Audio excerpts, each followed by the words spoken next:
La parole, monsieur le maire Ariel Vael.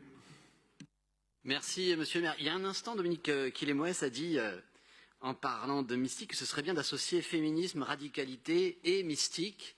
Voilà, j'ai cru un instant qu'elle parlait de Marguerite Porete. On n'était pas tout à fait à la même époque que l'artiste mystique. Mais effectivement, tu aurais pu faire l'introduction de ce vœu, de cette délibération, pardon, que je vous appelle évidemment à voter. Raphaël Rémy-Leleu à l'instant a dit presque tout sur Marguerite Porete et pourtant il y en aurait à dire. Mais je voudrais revenir sur deux points.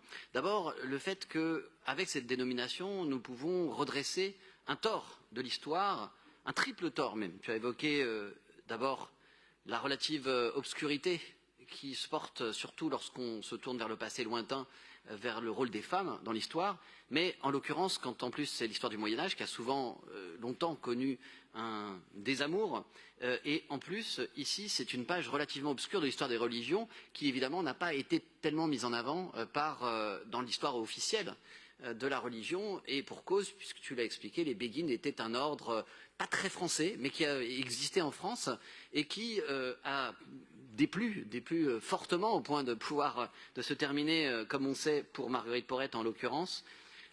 C'était, alors tu l'as dit, mais je le redis ici, les communautés, les Béguines, c'était une forme de liberté encadrée, mais celle de ces femmes qui étaient souvent veuves ou célibataires et qui former des communautés religieuses laïques sans être sous l'autorité de l'Église.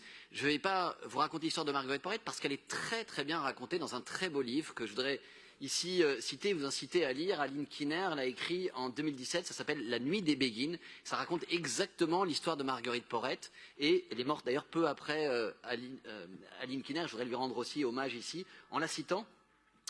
En parlant donc des Béguines, elle dit « inclassable, insaisissable, elle refusait le mariage comme le cloître. Plus loin, indépendante et libre. Une liberté que les femmes n'avaient pas connue jusque-là et ne connaîtraient plus avant des siècles. Toutes n'en furent pas conscientes, mais certaines se sont battues pour la conserver. C'est le cas évidemment de Marguerite Porete. Tu as cité l'ouvrage dont on tend à considérer aujourd'hui, Le miroir des âmes simples, ou son titre complet, le miroir des âmes simples anéanties et qui seulement demeurent en vouloir et désir d'amour, qui dit assez bien ce que tu as dit tout à l'heure.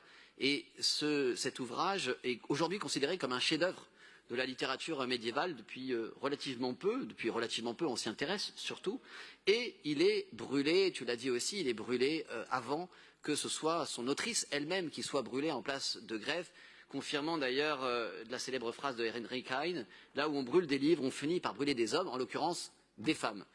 Et aujourd'hui, il nous plaît, à la suite d'une décision du grand inquisiteur, pour le royaume de France, le dominicain Guillaume de Paris, il faut raconter l'histoire telle qu'elle est.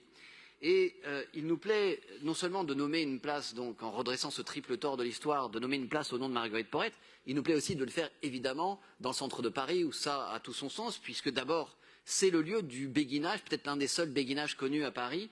Il se tenait à peu près sur le site qui est tout près d'ici, vous pouvez aller voir, sur ce lieu qui aujourd'hui accueille des institutions d'enseignement depuis la maternelle jusqu'au lycée Charlemagne, maternelle Ave Maria, sur un site justement qui était longtemps celui du couvent de l'Ave Maria, remplacé par des écoles aujourd'hui, mais qui avant le couvent d'Ave Maria, avant même qu'il soit nommé par un geste assez politique d'ailleurs et qui consistait à remettre un peu d'ordre dans ce carré qui faisait partie du tout petit Paris de l'époque, eh bien ce lieu était celui des béguinages, voilà, du grand béguinage de Paris même. Alors, ce n'est pas là exactement qu'on va mettre la plaque, mais c'est tout près de la place de Grève, la place de l'Hôtel de Ville, devant nous, celle où on a brûlé Marguerite Porete. Et ce n'est pas un lieu anodin, puisque la proposition qui nous est faite, et je t'en remercie, cher Laurence, c'est celle de nommer une dent creuse, qui n'a pas de nom aujourd'hui, mais qui depuis quelques années connaît une mise en valeur grâce à l'opération Embellir Paris, qui nous a permis de mettre une œuvre d'art, et d'ailleurs pas tout à fait une œuvre d'art, mais une œuvre d'art évolutive, donc plusieurs œuvres d'art. Et je voudrais rendre ici hommage à la fois au collectif 6 mètres cubes, qui anime depuis plusieurs années cette place. On a prolongé avec la mairie de Paris-Centre, d'ailleurs, au-delà de la fin de l'opération Embellir Paris, mais qui aussi est la rencontre d'une paroisse, celle de Saint-Méry, et d'une communauté qui s'est longtemps affranchie des règles de l'Église, qui a joui d'une grande liberté et qui, avec une galerie d'art, avec la paroisse, avec des fidèles tout à fait libres aussi, ont pu participer à la programmation artistique de cette place.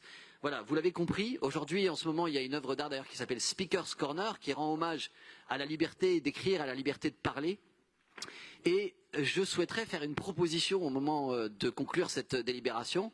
Chère Laurence et chère Karine Roland, si tu nous entends, j'aimerais que, voilà, tu es là, pardon, je te la fais en direct, j'aimerais que nous puissions, dans cette place, au moment de sa dénomination Marguerite Porrette, aussi l'occuper par une œuvre d'art, soit la pérennisation de cette œuvre actuelle de 6 mètres cubes, Speaker's Corner, soit une autre, issue peut-être du fonds municipal d'art contemporain. En tout cas, je souhaiterais que Marguerite Porrette puisse bénéficier non seulement d'une place, mais d'une œuvre d'art dans l'espace public. J'y reviendrai peut-être plus tard dans ce conseil. Je vous remercie.